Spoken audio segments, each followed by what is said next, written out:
Kingdom greetings, beloved, in the precious name of our Lord and Savior Jesus Christ. This is your brother and your friend, Bishop Mpendulo Zondi. You know what time it is. It's that time of the week, it's that time of the day where we have coffee with the bishop. I pray that you are going to be blessed by this episode.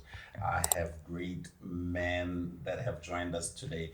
This time around, we don't have one guest, but we have two guests. So it's going to be double sweet and strong. And I pray that you've got your coffee ready because it's going to be awesome. I'm looking forward for you to be blessed.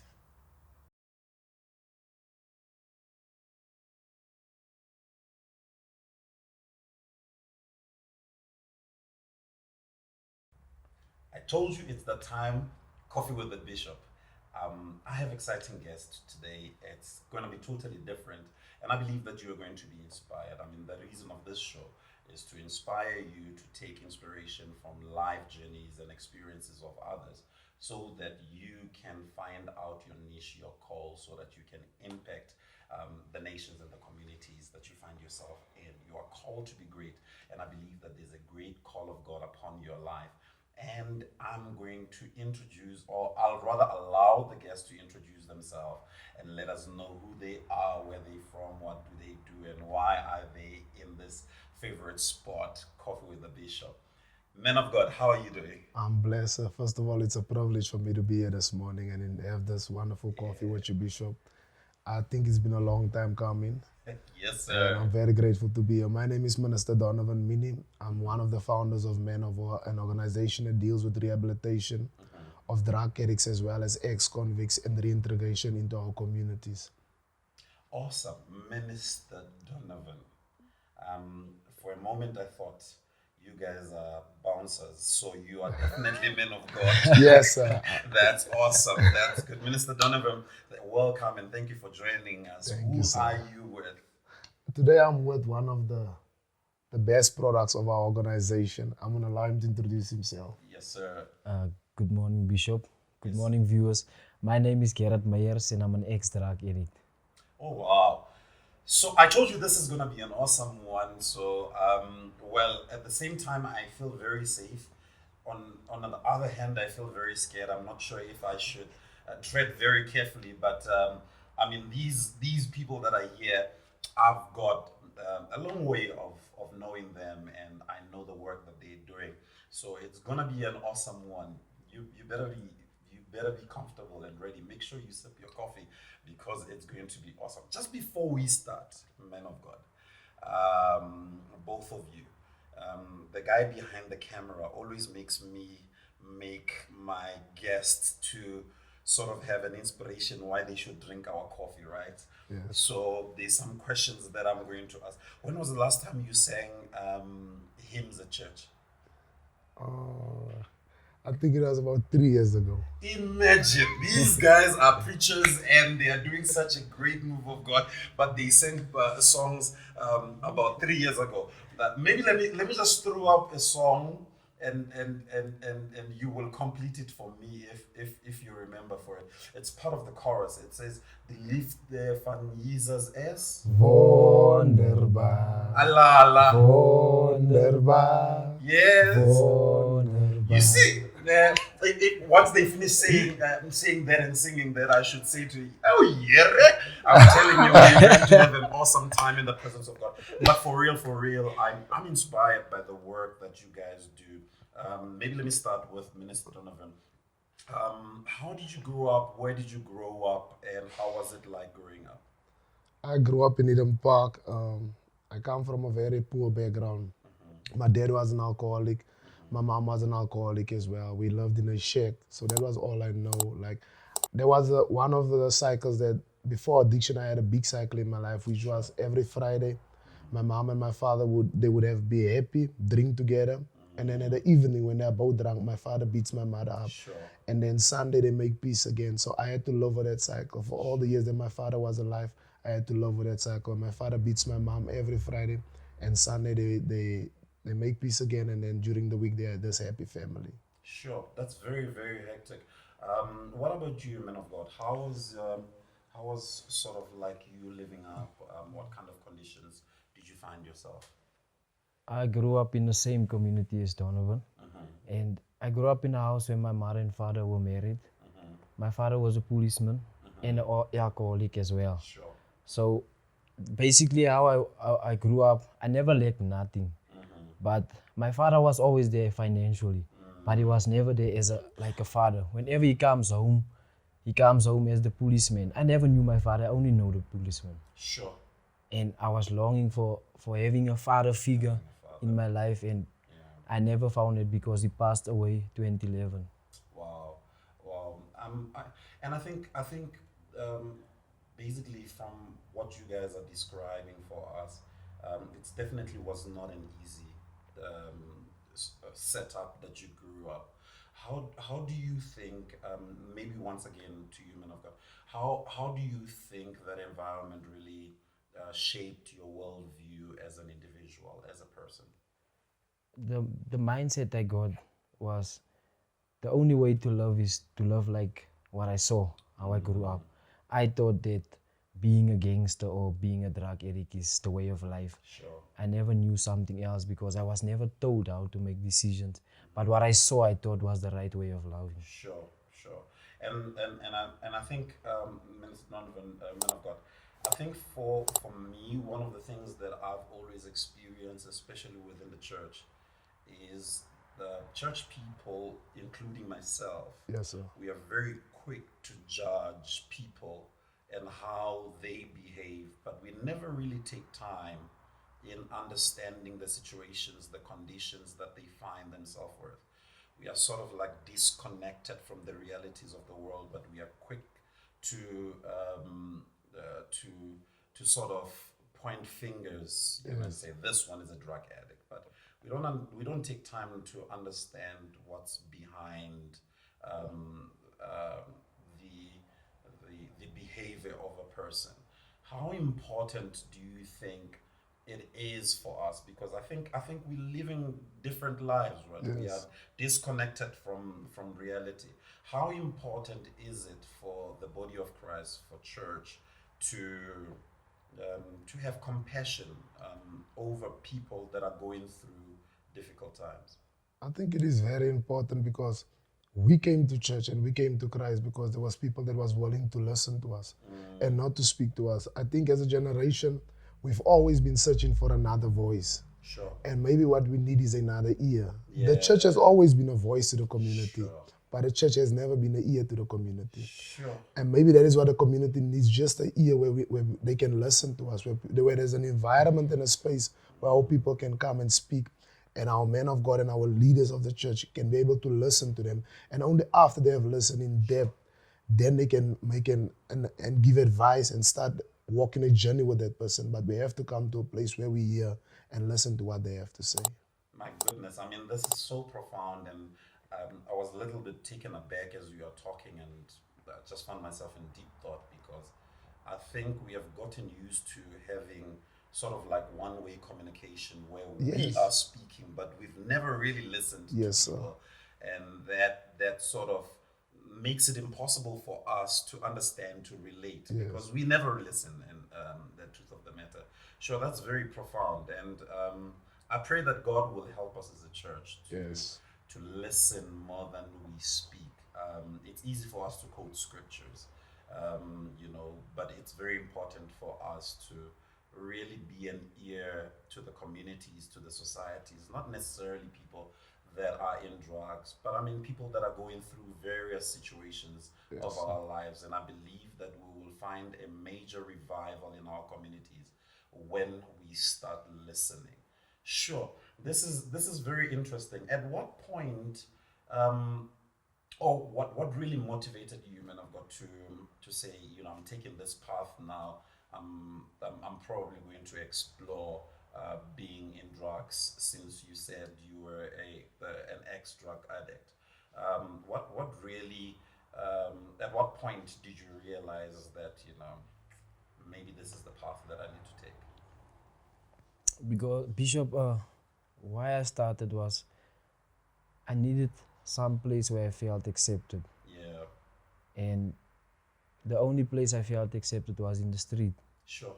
So when I was introduced to this thing, I was a very quiet person. I was like an introvert. So when I got to the guys and they told me that this thing will make you speak. You are shy to speak, and this thing will give you the confidence to speak. And I felt accepted because no one ever spoke to me like they spoke to me. No one gave took time to listen to me. And they were the only people that listened to me. And at home, I didn't feel like I was accepted. Yeah. Whenever I speak, there's no one to listen to me. But I got that in the streets, and I thought that this is the only way I should love, and I will take this part and be a part of this, guys, because they are the ones that shows me they love me. Sure. Yeah, this is it's quite deep.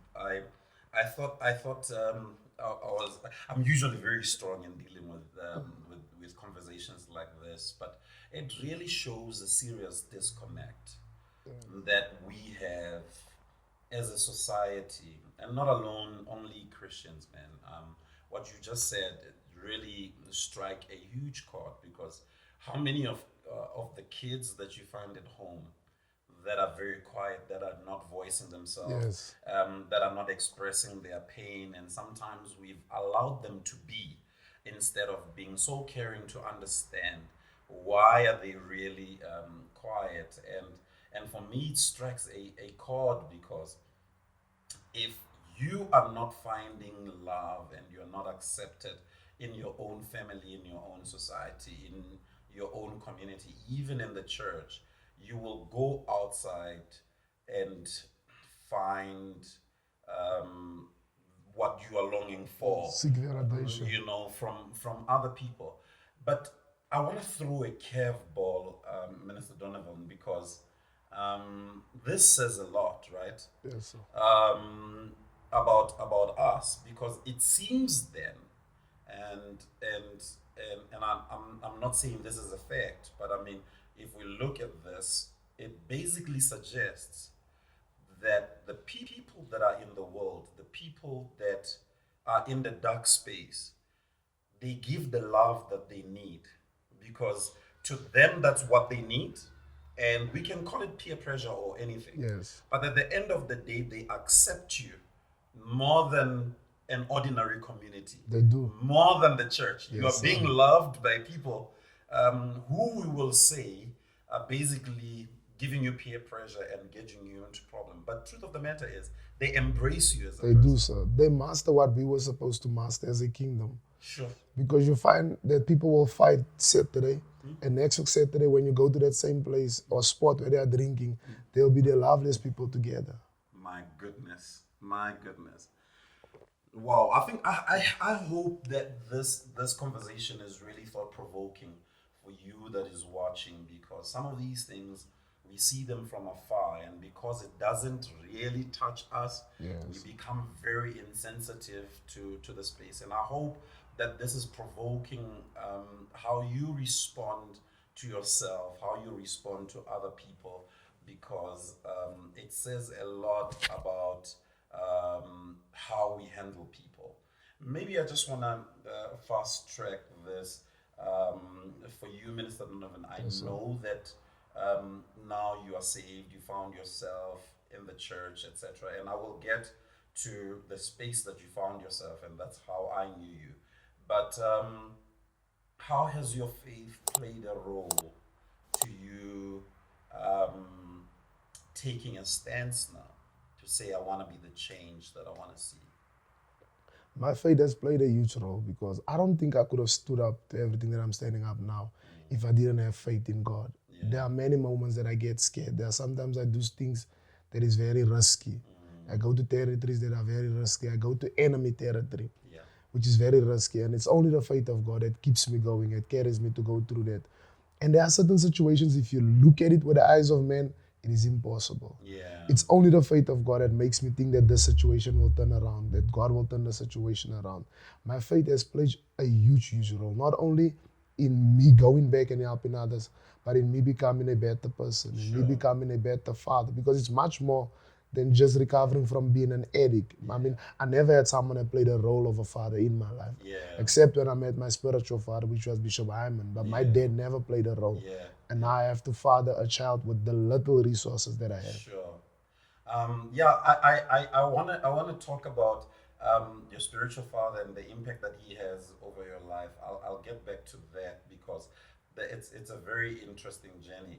It really testify to how much the oil can sustain you, how Yes. much the oil can just go beyond your own impact, but it would cascade to the rest of the people that you are touching in your life. Man of God, what would you say, or let me rather put it like this: have when you were going through your challenging times, did you find yourself, or did you anticipate that you will be where you are right now? I never thought that I would be here right now because my journey was a heavy journey, Bishop. I also ended up on the streets.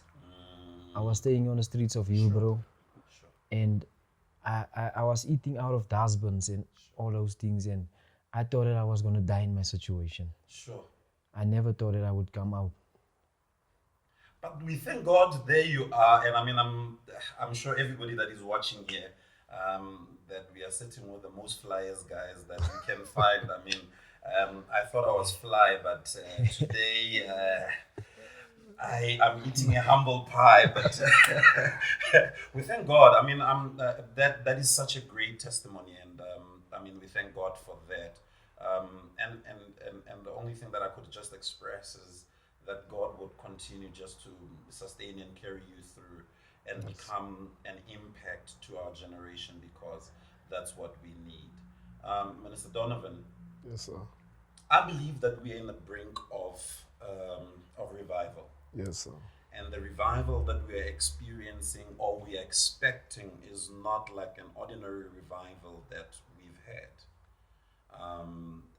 I've followed your ministry. We now and then speak, and you get into territories, like you said, that are the hardest territory. Yes. And I must confess them, it takes humility for a person to really acknowledge this. I don't think I am brave enough to get into places that you guys get into. But I've seen a massive revival. Yes. Whatever you want to call it, I don't care. But for me, that is an expression, it's a visible indication of revival. You spoke about your spiritual father, Bishop Hyman. And not only is a man that is on fire, but I think he carries a heart of a father more does. than anything else. And he is a voice. How has his ministry impacted you? Because truth of the matter is, even when I look at you on stage on that mic speaking to people, I can see his DNA on you. How has he impacted you? He's impacted me greatly. I think a lot of people say I'm a hard copy of who he is. Now, what's very, very interesting is the fact that Bishop Hyman was born the same year my father was born. Sure. And when my father passed away and I met him, I immediately knew that this was the person, but I was a bit hard-headed. Yeah. And he's always had the love that I needed from my father. He's always had that love for me. Yeah. I remember even before I got saved, he ministered to me, reached out to me, said what God wanted to do with my life. I was still a drug dealer and an addict at that time. Then I went through a moment where I wasn't good financially. Now, as an addict, I reached out to him. Yeah. And I said, listen, I need 1,500. I need to sort out something. I wasn't safe. I wasn't attending church. Yeah. But this was the person that said God had something on my life. And when I reached out, he called me, said, he was in Ghana. He said, I'll call you. And when he called me, he said, you know what? My wife doesn't know about this. I'm going to send you this 1,500 and I know you're going to do the wrong thing. But as a father, I want you to come home after you've used this money. And I believe that was a seed. And for me, he blew my mind when he did that. And I went and I used it up for the wrong stuff. But there was something inside of me that convicted me. And when I heard he was back in South Africa, I knew I had to find my way back to him. Sure. In Zulu, we say, "Me goeie genade." Here, that's very profound because we were just having a conversation with a minister, a colleague in the kingdom. And I said, ministry requires you to be very resolute. And Yes. Where our ministry was based in town, you have a lot of people that are in prostitution, Yes, sir. and they're in drugs. And you can't afford, when a need comes, a person comes to you and say, I have a need, for example, like you said, of money or of food. Yes. And you say to them, I'll pray for you. Nah. They do need prayer, Yes. but you need to make sure that you're an expression of their answer Yes, to sir. their prayers. For that immediate need. For that immediate need. And I find ourselves, and I've seen this, I've experienced that in the body of Christ, and I'm sure I've done it a couple of times. But God has really, really spoke to me. God has really dealt with my heart. When a person, especially that does not know God, that does not know Scripture, Yes. they don't relate to the word per se as a normal person. Because when a Yes. person is hungry, they want food, and to them that That's is the the word. gospel, That's and the that word. is the answer to their prayers. And what you just said, I mean, just really struck my heart in the hardest way, because we are quick to say, I'll pray for you, Yes. or it is well. It is not well. The situation is the situation is very hard, and I mean, had he not confronted you in that manner, he said, this is what you're looking for, and I know you're gonna do a wrong thing, but either way I want you to come back, and had he not really put you and challenged you that, Yes. do you think would you have found yourself in that place? No, I don't think so. Because my greatest need was I wanted to be loved, I wanted to be accepted. Yeah. And that is why I joined gangsterism and everything, because at home I was never loved. My father passed away when I was between 14 and 15 years, and I always shared this, and no disrespect to my father. He was a great man in his element. Yeah. I mean, he was a provider, and for him that time, he thought that raising a family was just providing. Yeah. He wasn't a good father, but we always had something to eat on the table. Yeah. So I was looking for that acceptance, someone that could love me.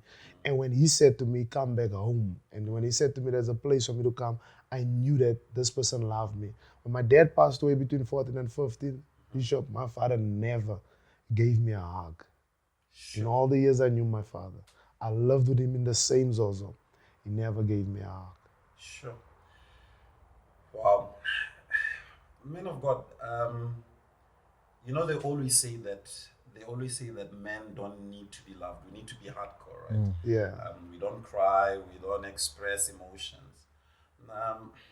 What would you say is the importance of to ensure that the next generation becomes the best generation? What is the importance of not only being a present father, but be a visible father in the lives of children? I would say the first thing is we should know what's having a title and being a father at the same time. Because some of our parents come home and they still come home as the pastor and the lawyer. They give their children the title instead of the father.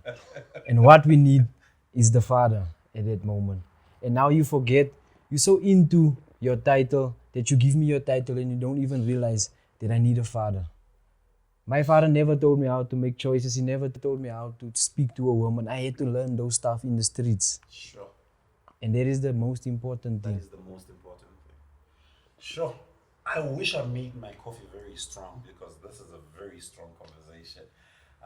But we thank God. I hope that as you are watching from home, that you are learning that you don't just show up and just be present. You don't just present your titles and your responsibility. You don't demand to be respected as a father or a mother, but you make sure that your love is felt, that your love is noticeable, that your love is being received. You don't take it for granted that just because you are present, then your love is being understood. It takes a different ball game, right, to the perception of how we parent. And you've raised this earlier when we were opening up. How has the journey, you now being restored and receiving the love, how has that helped you to become a better father? Extremely well. Now that I'm accepted, I'm able to be a father to my daughter. And The first thing that I had to learn, and this is it was God took me on a journey of me recreating myself. I got restored from drugs and I wanted to be a father so bad. Sure. And God told me this. He said, "You've never been a son. How could you be a father?" Sure. So in order for me to become a father first, I had to become a son. And my father was no longer there. And Bishop Hyman was there. So I became a son unto him. And in him fathering me, I could see what a father does.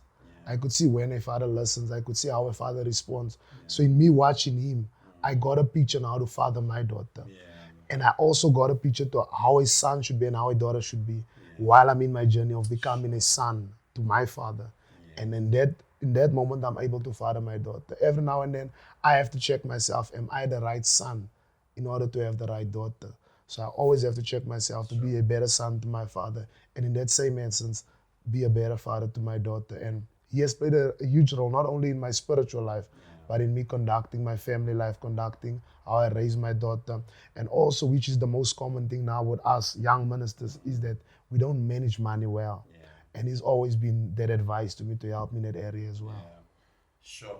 You can't expect to be a great father if you've never been a great son. And this is what I always say, even in church. Don't expect to lead well if you've never followed. Yes. Let alone well if you've never followed. Yes. It ends there, period. There is this movement, and I call it a movement. You guys can call it an organization or whatever. Yes. For me, it's a movement because it's really impacting and shaping the communities. What's this men of war? Are you guys soldiers, security guards, or police? What are you guys? Men of War is a movement. Yes, sir. And the word war, some people misinterpret it for physical fight. Yeah. But the battle of drugs it's a battle not between flesh and blood, but principalities and wicked spirits in high places. So drugs itself, it's a spirit. So we are warring against drugs, not against the dealer or anyone else, the drugs. That is why we are men of war. Sure. We are always at war to get our lives back. Yeah. And I mean, what you just said speaks about the intentionality of being focused to know who your enemy is. And in this instance, you're saying drug addiction is the enemy. You don't have issues with people, but you have a problem or the challenge. So,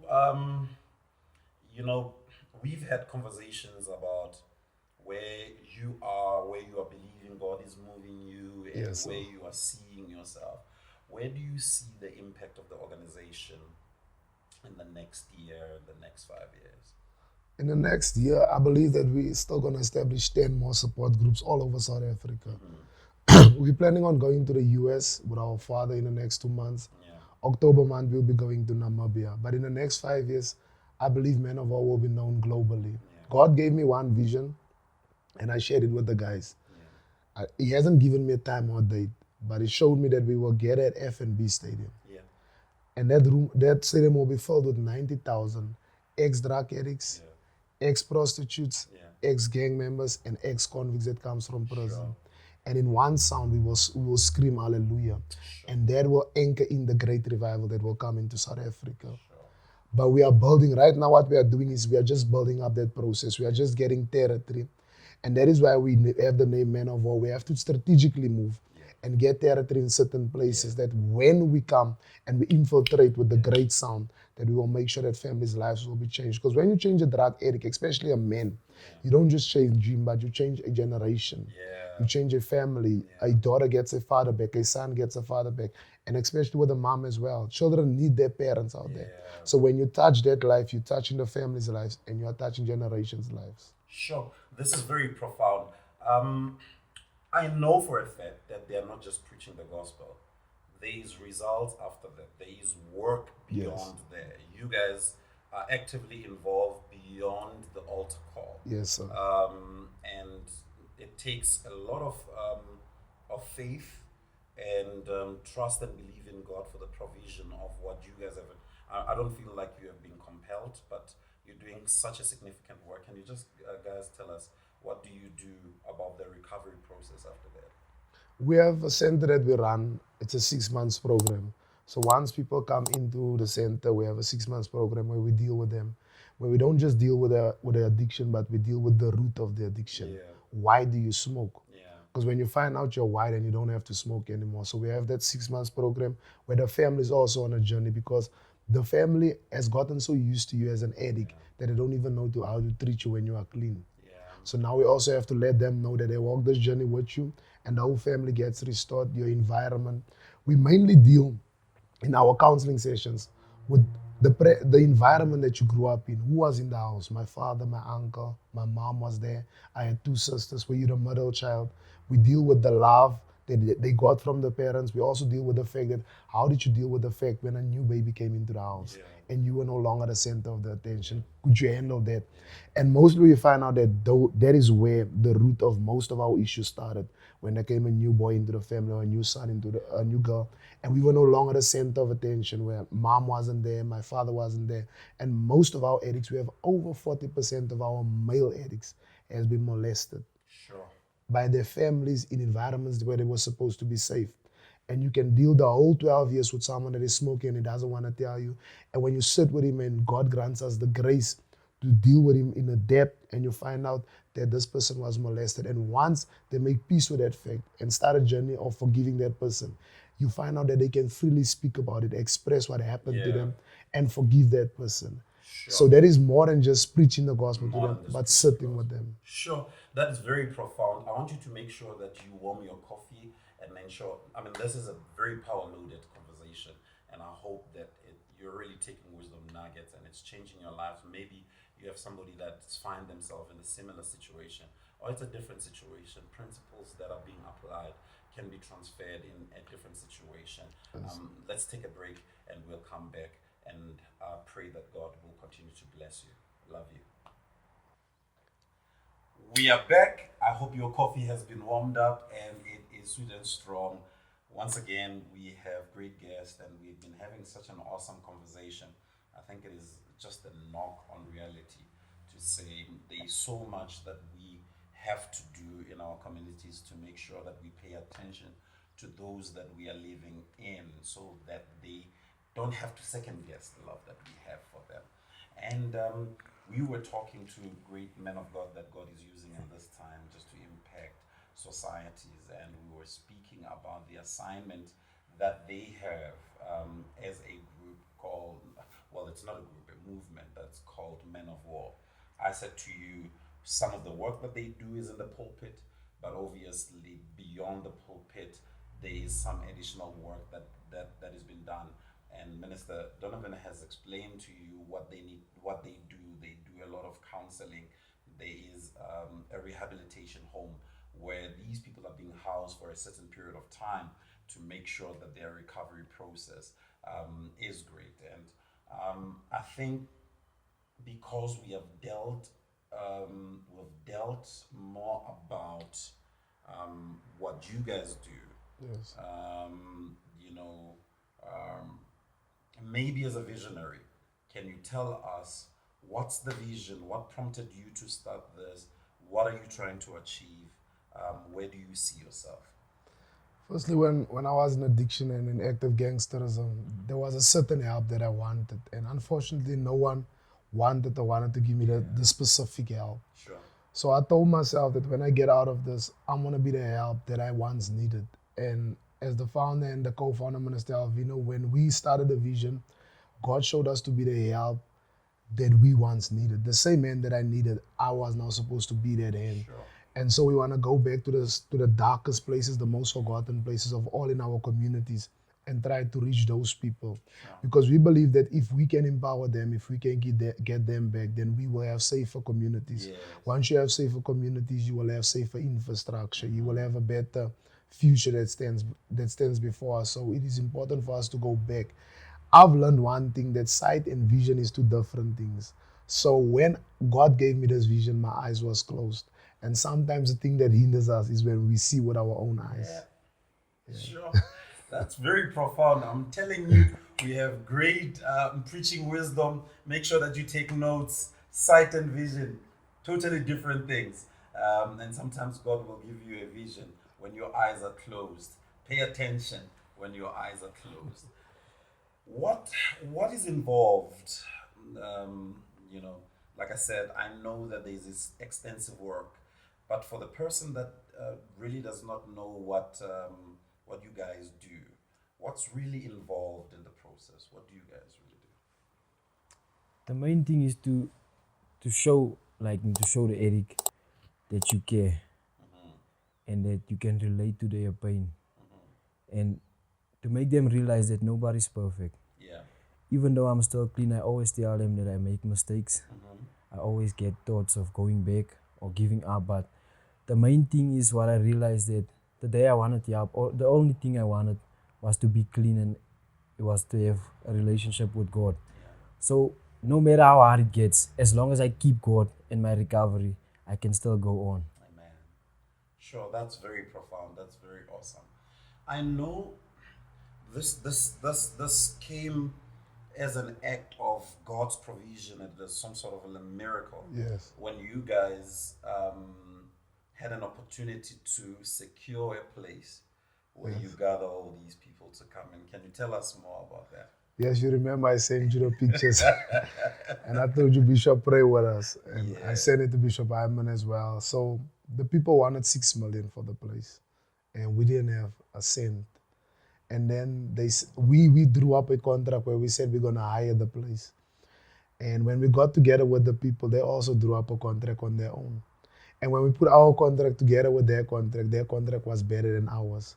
So we were actually selling ourselves short. And then they gave us a better contract. And then the mother of the place, she said that God showed her in a vision that we should take the place. And we told her we had no money. She said, it's fine. I can even give it to you up front. I can give it to you. For the first 2 months, you don't have to pay. And then we can start off our rent small until we get to a place where we can pay the full amount of rent. And then we can look into buying. It was a dream come true. Sure. And she gave us the place with furniture. There was beds there was stoves there was fridges that was there. So there was a lawnmower, everything that we could take care of the place. It was really like a dream come true, Bishop. Sure. That's awesome. I mean, taking on such an assignment really takes a lot of resources. Maybe even if you don't go to the specifics, but would you guys let us know what is involved in running such a center where you guys invest so much of yourself, of your time, of your resources to ensure that those that are recovering are finding a home and they are being given the best attention that they can so that they can recover? It takes a lot because we have to have class. Like we have a 5-day program. Saturday and Sunday we give them a bit of rest, but throughout the week we have no television. Our program starts in the morning, 6 o'clock when they wake up. They go for their breakfast. After breakfast, it's prayer. 10 o'clock, it is check-in meeting where they have to tell us and identify an emotion, how they feel, so that we know who we're dealing with today. Because an addict can go to sleep one way. Tomorrow when he wakes up, he's a whole different person.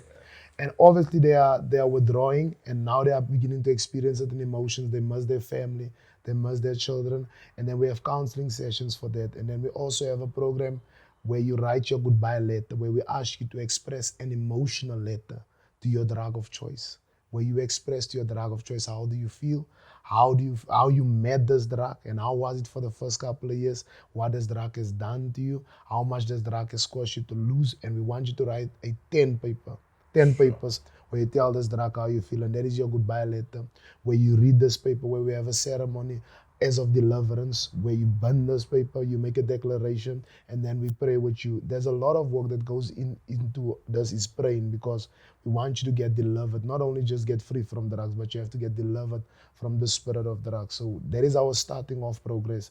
And then we deal with your foundation, how you grew up, who was at home. And then after that, we deal with what do you want to become when you grew up?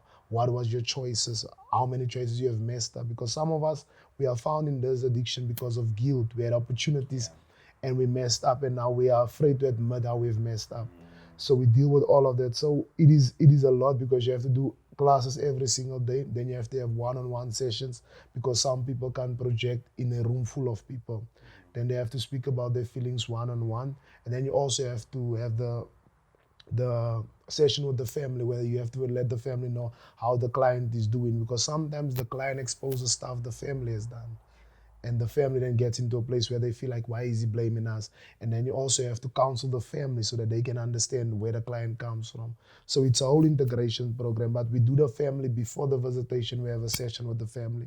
So when they come and visit the client, we have questions that they should not ask and certain things they should not speak about until the client is then ready. The client also has an opportunity where he asks his counselor to sit with him in his family visit if he's afraid to ask a certain question or if he's afraid to express something towards his family. And one of our biggest programs is amends. Before anything else, we have to identify that we have hurt a lot of people in our addiction. So before we start blaming everyone, we have to start making amends to people and not just saying it, but showing them that we are truly sorry for what we have done. Sure. That that for me sounds like serious, intensive work that is involved. Maybe two questions that I would ask: are you guys trained in doing this, or you are just graced in it? And what has been your success rate so far? Okay. We have two counselors that are qualified and trained. All of our staff members are ex-drug addicts and ex-gang members.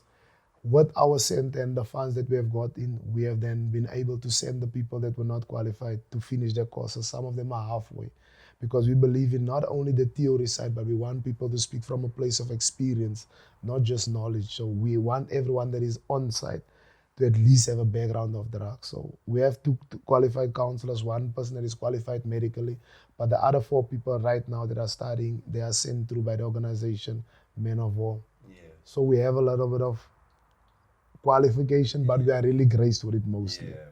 And our success rate, I would say it's 95%. We are now open for a year, our center. We have graduated about 120 addicts. We have only had about 10 relapses from 120 addicts, and most of them have not only graduated, Bishop, but they have came back to the center with a friend saying, this is my intake.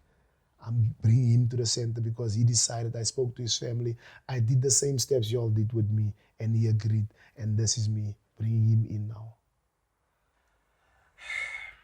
I'm sure you can hear that it's not fluff. I'm sure you can hear that it's not just all talk and no work. There's a lot of work that is being involved in what these great men are doing in their society, in their community, and ensuring that they get their hands dirty in places that most of us are not comfortable, are not graced, and probably skilled to do so.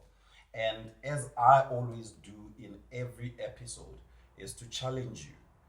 What is it that you are doing to make a difference in the society and the community that you are finding yourself in?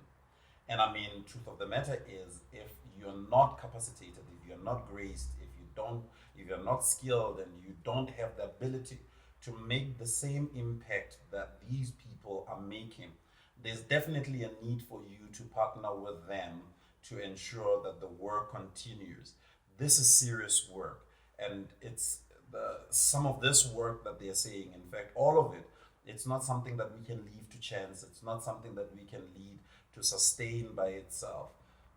And I want to challenge you as you are watching right now. How can you better partner with these change agents that are coming into the shows and are expressing what God is doing in their lives and their passion and their love to make a difference in their society? They're not waiting for the government to do something for them. They're not waiting for sponsors to do something. It's purely act of faith and believing God that they will make an impact in the society that they find themselves in. And I really want to nudge you into the right direction. Is it possible for you to partner with them in any way to become a support, to make sure that you reach out to them and encourage them on the work that they are doing? Could it be financially? There is a role that you can play because all of us have to gather together. We need to hold hands. One can chase 1,000, but two can chase 10,000. There's a great work that we need to do in our communities, and instead of us blaming the challenges, but we can impact. And so I want to challenge you that partner with this great work, this commission. And I know I'm saying a lot, but part of the reason why we are bringing people into this show, it's not for us just to have fun conversation, but it is to say, what are we doing to make a collective impact in our society. We cannot just be comfortable with ourselves in the church preaching the gospel. Yes, it is necessary. We cannot stop by preaching. We cannot stop by praying. But faith without works is dead. And I want to encourage you. What is it that you are doing? And the reason why we are opening doors like this for people to come in, especially those voices that are unknown, that are not popular, that are not celebrities, but are doing great work in our communities, that these are the platforms that they need. And you who's listening are the type of partners that they are looking for to make sure that the work is great. Men of God, what are the most up moments that you've had in this journey since you've engaged in Men of War? The most up moments Yeah. is when I started to travel on the road with Minister Donovan and Minister Also, you Garreth. like traveling. Yes, because it was always one of my dreams to see South Africa as a whole. And when I heard people come to me after I shared my story, that was one of the biggest moments, because I was a person that lacked I didn't have self love. Yeah. I lacked I had low self esteem, and when I came to Men of War, and that is where I learned to love myself, because I was loved until I learned to love myself. Yeah. And when I heard people trusted me and people said my story changed their life, and that's when I told myself I will never go back. Sure. That's awesome. You will never go back. That is a resolution that is very important. So, Minister Donovan, what's the most ridiculous criticism that you've experienced doing this? The most ridiculous criticism, I think there's two. Yeah. There was this one where I had on my covenant ring that my father, Bishop Iman, gave me. And this one person went on and made a blast on Facebook, and they called me. They said I was a devil worshiper, Oh, that I wow. was from a certain cult, Oh, wow. and that is why we are gathering crowds. The other one that I got was the fact that they said that we were taking people's money, that we were not helping their children. I think that's the only two, but none of them really bothered me. And it's very important because I feel like I need to speak on this, because for me it is an embarrassment and it is a shame, not to the person that is being ridiculed, but to the faith of the person that is making those ridiculous claims. Yes. Because how dare you attribute what God is doing to a cult, to the devil, to a ring? How it really says something about your faith, not about my faith, but about your faith. Because if you are able to attribute what God is doing, the great thing that God is doing in people's life, and people Yes. are really impacted, and you are attributing that to a ring, that means your God is too weak, and you need to reassess your faith. Because truth of the matter is that nothing is impossible for God. Yes, sir. And in fact, I want to submit to you that the work that you are doing is going to grow grander. And I think it is a fact. It's not even a prophecy. It is a fact that once you engage yourself in spaces and places where you find yourself in, Yes, sir. that success is inevitable. Because truth of the matter is, you could have been in clubs, you could have been enjoying your lives, you could have been doing whatever it is, but you've dedicated your lives not only to God, but to serving the people. And there is no way that God will not reward you for the work that we do. So we encourage you, if you are mocking, continue to mock and see us rise. God will give you grace Yes. and be frustrated. So where to next? And I know you told me you're traveling to the States and this and this and this and this and this. Is there room for me and the guy behind the camera to join in? There's always been room for you, Bishop. And we can document. Amen. Amen. Where are you seeing yourself? Yeah. For now, we took off April to rest. But we are going now to 29th of April. We are graduating another 10 addicts from Freiburg. Sure. So we are going to their community. The community is receiving them back. And we're just going to be a part of that blessing where we graduate them and see the reintegration take place. And the community is already excited right now for what's going to happen on the 29th of April. But now we are also, and I'm saying this because I'm with you, we are also opening a new center in the Northern Cape, which will be for ladies. Wow. The center I'll be going down on the 15th of April to go sit with a few businessmen and discuss the way forward. They've already come on board and they're willing to partner and make sure that the center by the 1st of May, the center will be open for women in the Northern Cape. Sure. So not only does it take grace, praying, confidence, you also have to be business savvy to partner with people to I get learned in. from you. He's setting me up. No, but we thank God for the work that you are doing. Maybe, this conversation is very great, and I don't want to really exhaust it too much because I really feel that there's going to be a demand, and you guys need to come back. There's so much that has been done, and I think we cannot exhaust this in just one recording, one show. And I believe that there's going to be a time and another time and another time and another time. Because truth of the matter is that you are family and we are your family. Yes. But as parting comments, maybe starting with you, man of God, what would you say to those people that are finding themselves with similar challenges, don't know what to do, they find themselves in situations where you found yourself before? What are the words that you would share to them? I would start off by saying it works if you work it. Wow. If you put in the effort and if you make up your mind, then nothing is impossible. Sure. It's possible for anyone to recover from any situation. And the thing that made me really change, and this thing messed me up, Bishop, I was sitting one night, I was sitting in the room, and I spoke to myself. I had a conversation with myself, and while having that conversation, I saw the Nigerian pass me, and I told myself that I am lost in a place that I was born in. Sure.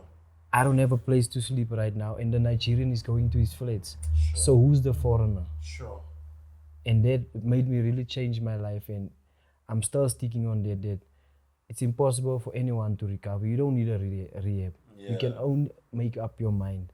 I never went to a rehab, and I'm 3 years clean and sober right now. Sure. But there's no recovery without God. Yeah, no recovery without God. Tweet that. No recovery without God.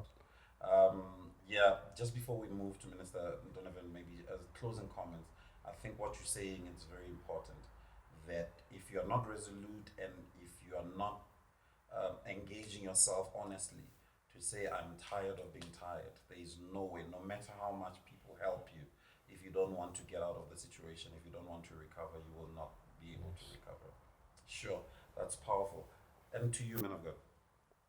I would say too, if there's a family out there that is struggling with a drug addict, that sometimes God tests our love in situations like this, because you have to love an addict until he learns to love himself. And you have to love him up to a point where he continues to hurt you, but your love has to remain constant. It's only constant love and unconditional love that will truly change his life. And to every mother and every father out there that thinks that they have made a mistake, that is the enemy's way of breaking you down. That is the enemy's way of telling you that you are not good enough. Every single person that has found themselves in addiction had the choice to make by themselves. If we are not giving every parent the benefit if a child becomes successful, then we should not give every parent the benefit when a child begins to fail. So it's still his responsibility. So I encourage every mother and father out there that keep on loving your children, and no matter what the enemy has whispered in your ears, you are a good father, you are a good mother, and continue to do that. And I pray that God one day touches your son's life as well.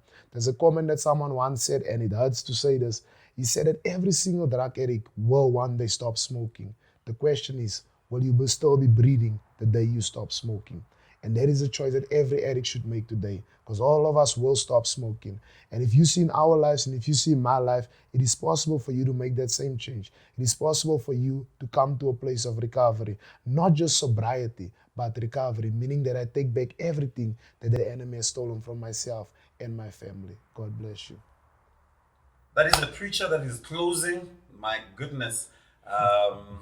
Learn to love others even if it gets to a point of hurting.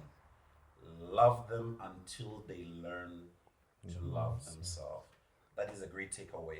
I believe that you have been blessed. Remember, this is Coffee with a Bishop, and we are provoking conversations that will make sure that you become the best person that you can ever be.